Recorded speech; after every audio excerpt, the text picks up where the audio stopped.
Rolled in here for Bukayo Saka. Declan Rice! Mikel Merino got big. Arsenal have nicked it on 96. And Eze Martinelli and driven home. That's lovely. It's Trossard. Trossard twisted and scored. Zubimendi. Trossard. Eberechi Eze. Davide hat-trick. Run through the storm. ኤምሬትስ ለናፈቀው ክብር እየተዘጋጀ ነው። አርሰናል ወደ ዋንጫው እየተንደረደረ ነው። ተቀናቃኞቹ ያሽሟጥጣሉ። እግር ኳስ ላይ ግን የታሪክ ጥያቄ አንድ ነው። ማን አሸናፊ ነበር?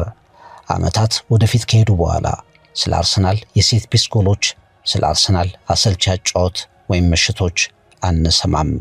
አርሰናል የሻምፒዮንነት ጥያቄውን ከመለሰ የሚቀረው የትዝታ ምስል ያሸናፊዎቹ ነው።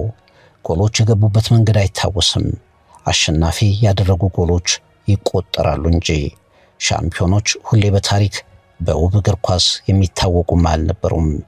አርሰናል በተጫወተ ቁጥር የሚቀጣጥለው ጥያቄ ሆኗል አሰልችነት። ሚኬል አርቴታ ዝንፍ በማይል ግትርነት ለትሪት በማይታለል የጨዋታ ስልት ወደ ዋንጫው እየተጠጋ ነው። ጉዞ በዋንጫ ይደምደም እንጂ የአርሰናል ደጋፊዎች በሁሉም ቦታ ለትችቶች ጆሮ አይኖራቸውም። እግር ኳስ ለሻምፒዮኖቹ ብቻ የሚታወሱበት የክብር ቦታ ይሰጣል። በእርግጥ የየዘመኑ የእግር ኳስ ተመልካች ለውብ አጫወት አጎንብሶ ዋጋ ይቸራል።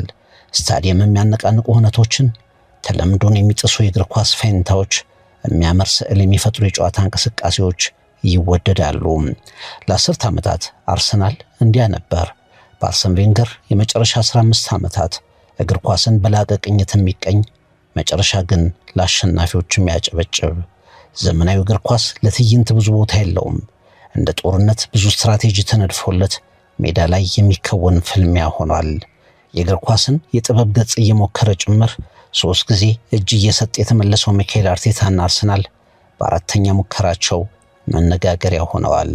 እንዴት በዚህ አጫወት ሻምፒዮን፣ ሴት ፒስ ኤፍሲ፣ ዴድ ቦል፣ ዴድ ቦሪንግ፣ ሌላም። ይሄኛው አርሰናል ከትሪት በላይ ዓላማ አለው። ለመፎካከር ፈጽሞ አልመጣም። መንገስ ብቸኛ አማራጩ። እናም እንዴት የሚጫወት የፕሪሚየር ሊጉ ሻምፒዮን ይሆን? ሌላኛው መከራከሪያ። ሻምፒዮኖች ሁሉ እውነት ውብ እግር ኳስ ነበራቸው? ትሪቡን ይህንን ርዕስ በዳሰሳው ይመለከተዋል።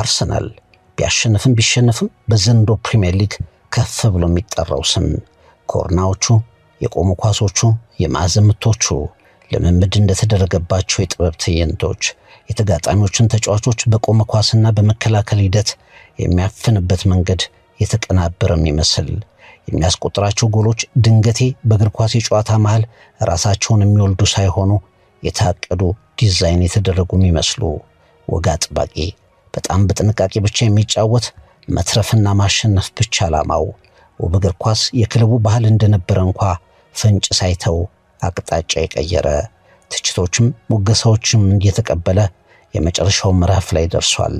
የጨዋታ ስታይል ጊዜያዊ ነው፣ ቋሚ ነገር ሻምፒዮንነት ነው ብሎ ያመፀ ቡድን መስሎ እየገሰገሰ ነው። Zubimendi, well, there's opening goals for a club go. That's pretty darn special. And Gyökeres, 2 of the new boys combined. And within 50 seconds of the restart, Arsenal double their advantage.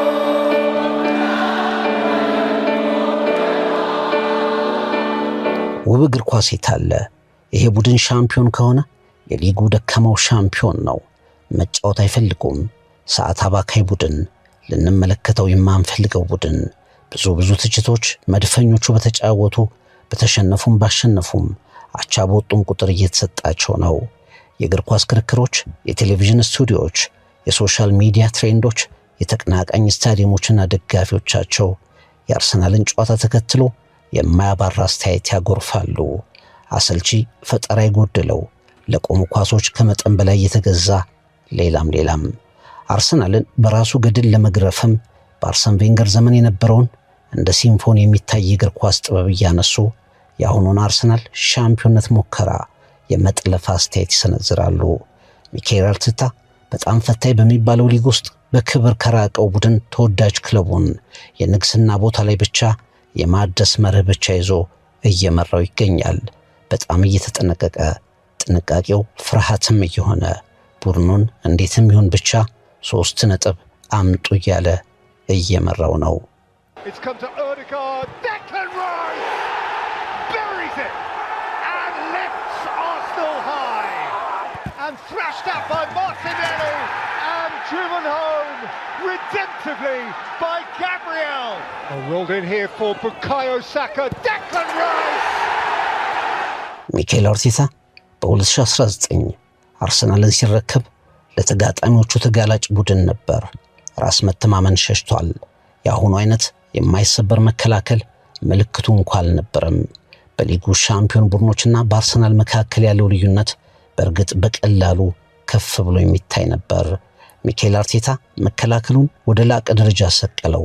የኳስ ቁጥጥር ከዓላማ ጋር ቡድኖችን ፕረስ ማድረግ በተመጋጋቢ ሁኔታ የቆሙ ኳሶች ዝግጅት ፈጽሞ በላቀ ባልታየ መንገድ በላብራቶሪ እንደሚደረጉ የድግግሞሽ ሙከራዎች አርሰናል ሜዳ ላይ የሚያደርጋቸውን ነገሮች ደጋግሞ በልምምድ ሞርዶ የሚመጣ ክለብ ሆነ።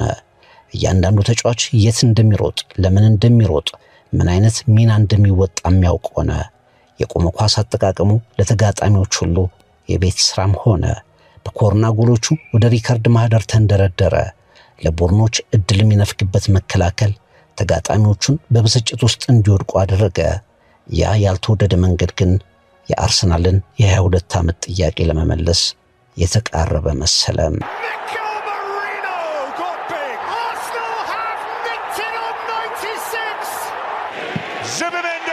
And thrashed out by Martinelli and driven home. That's lovely. It's Trossard. Trossard twisting and scoring.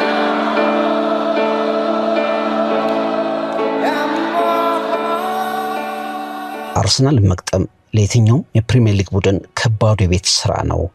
በእንዲህ አይነት ዝግጅቶች ፍርሃቶች ጨዋታዎችን በጭንቀት መደምደሙ ያልታሰቡ ነጥቦችን መጣሉ የራሱ ደጋፊዎችም የትችቱ አካል በተደጋጋሚ እንዲሆን አደረገው። የአርሰናል ሽንፈት ከተጋነነው ጠንቃቃ ሚኬል አርቴታ የሚነሳ ነው በሚል ያልቆመ ትችት በቡድኑ መሪ ላይ ይሰጣል። አርሰናል በትዕግስት የሚጫወት የአንድ ለባዶ ድሎችን ብቻ በመከላከል ይዞ የወጣ ኮርናዎችና የቆሙ ኳሶች ደጋግመው ያተረፉት የሊጉ መሪ ሆኖ እንዲዘልቅ ያገዙት ክለብ ሆኖ ቀጥሏል።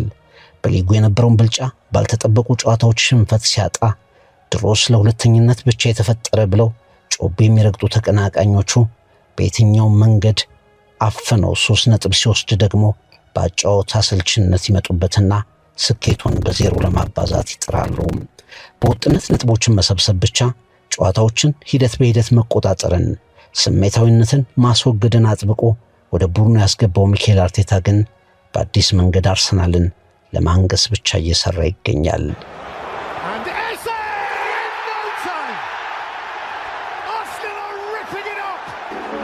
Arsenal's glorious victory. Arsenal again. One more derby triumph.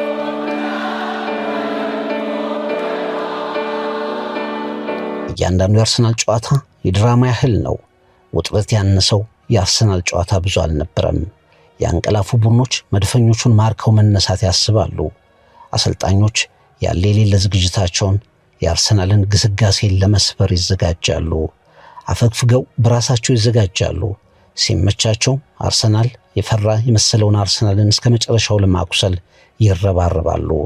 በዚህ ሁሉ መሃል ለአብዛኞቹ ተጋጣሚዎች አርሰናል የማቁሰያ መልስ ምት ያገኝ ነበር።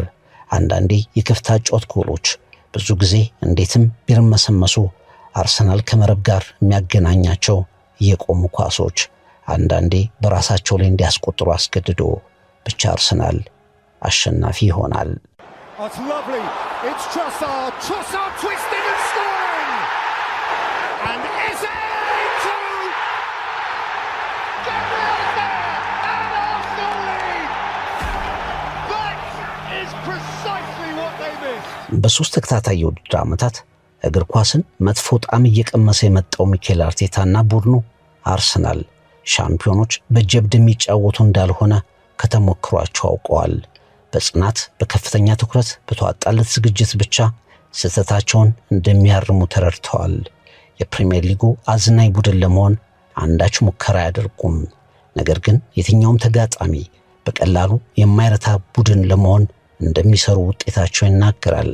ሻምፒዮን ሆነው ያጠናቁ እንጂ የሚሰጣቸው ስያሜ፣ የሚሰነዘርባቸው አሽሙር ፈጽሞ አያሳስባቸውም።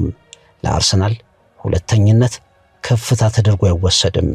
እየሞከሩ እየሰሩ እየተዘጋጁ እየቻሉ አለመድረስን የሚያስታውስ ደረጃ ነው። እናም ሻምፒዮንነት እንጂ ጥሩ የሚጫወት ቡድን ተብሎ መታወስ የቡድኑ ዋና ዓላማ አይደለም።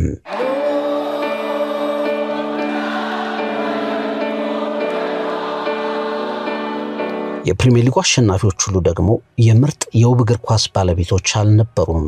ጆዜ ሞሪኖ ከ2004 እስከ 2006 ፕሪሚየር ሊጉን የተቆጣጠሩ ቡድን ናቸው። ጥንቁቅ ጨዋታን የሚቆጣጠር ተጋጣሚን አማራጭ አልባ የሚያደርግ ስህተት የማይሰራ ቡድን ነበር።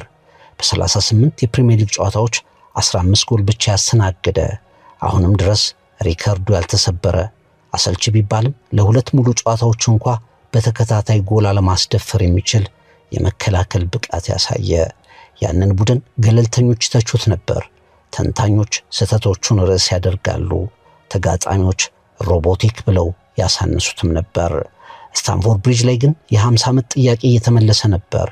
ደብዝዞ የነበረውን ቀለም አንስተው ቼልሲዎች በየስታዲየሙ ብሉ ኢዝ ዘ ከለር፣ ቀለሙ ሰማያዊ ነው ያሉት እንደ ማሽን በተጫወተ የጆዜ ሞሪኖ ልጆችና የአሰልጣኙ ፍልስፍና ነበር። እግር ኳስ በሳቢ በቁጥጥር በስሌት መከወን እንጂ በዘፈቀደ የሚተው ስፖርት አይደለም ብለው የሚያምኑት ራፋ ቤኒቴዝ ምንም እንኳ የሊጉን ዋንጫ ያንሱ እንጂ እስከ አውሮፓ ክብር በመሩት ሊቨርፑል በጠንካራ ዲሲፕሊን የሚመራ ከጥበብ ይልቅ ለስሌታዊ እንቅስቃሴ ያደላ ቡድናቸውን በመመስረታቸው ይታወሱ ነበር።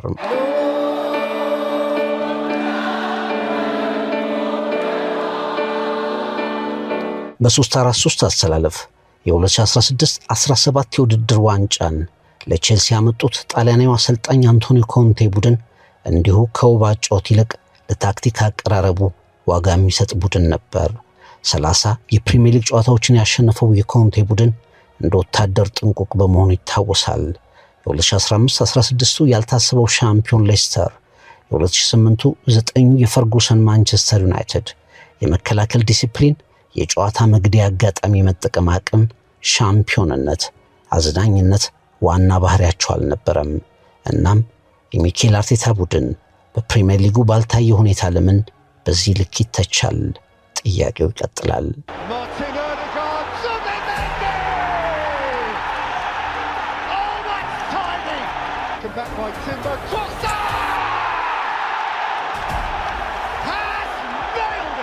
የሚኬል አርቴታው አርሰናል አውሮፓ ውስጥ ካሉ ቡድኖች እጅግ ለእያንዳንዱ ነገር ትኩረት ሰጥቶ የሚዘጋጀው ቡድን ሆኗል። በአውሮፓ ቻምፒየንስ ሊግ እስከ ፍጻሜው ያለ ጥያቄዎችና ፈተናዎች ሲያጋጥሙት መልስ መስጠት የሚችል ቡድን፣ ብርቱ ቡድን ሆኗል። የቆሙ ኳሶች አጠቃቀሙ መነጋገሪያ አድርገውታል። አንዳንዶቹም ደግሞ እየኮረጁት ነው። ሁሉም ተጋጣሚዎቹ ደግሞ ማርከሻው ላይ ይነጋገራሉ። ቁጥራቸው ቀላል የማይባሉ ተቺዎቹ ለእግር ኳስ የማይሆን ፈጠራ አልባ ኢንቨንሲብልስን በታሪክ በፈጠረው ክለብ ውስጥ መሞከር መታየት የሌለበት ታክቲክ እያሉ አርሰናልን የሚያሳድዱ ትችቶች እያከታተሉ ይገኛሉ።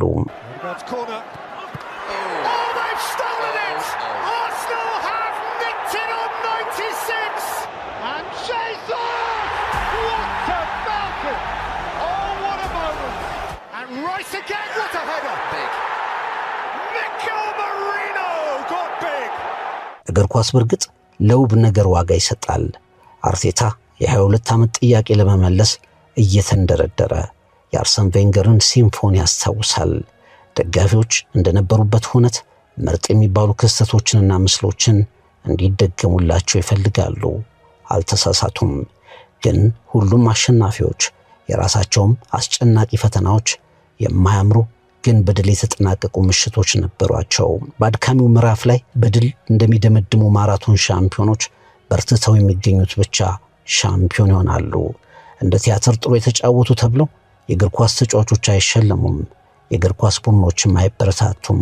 በትንቅንቁ መሃል በድል የወጡት ነጥቡን የሰበሰቡት ብቻ የንግስናው ዘውድ ይደፋላቸዋል። አርሰናል በአጫዋቱ እየተነቀፈ ወደ ሻምፒዮንነት ግን እየገሰገሰ ነው። የተቀናቃኞቹ ሽሙጥ ቢያጅበውም የአርሰናል ግስጋሴ ቀጥሏል። ሻምፒዮን እስከሆኑ ድረስ ለአርሰናል ደጋፊዎች ከዚያ መልስ ያለው ነገር አስጨናቂ አይመስልም። ትሪቡን ዳሰሳ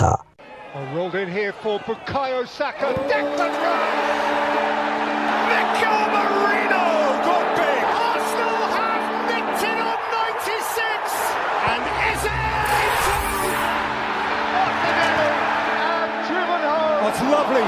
It's Trossard. Trossard twisting and scoring. Zubimendi. Trossard. Eberechi Eze. Davide hat-trick. Run through the storm.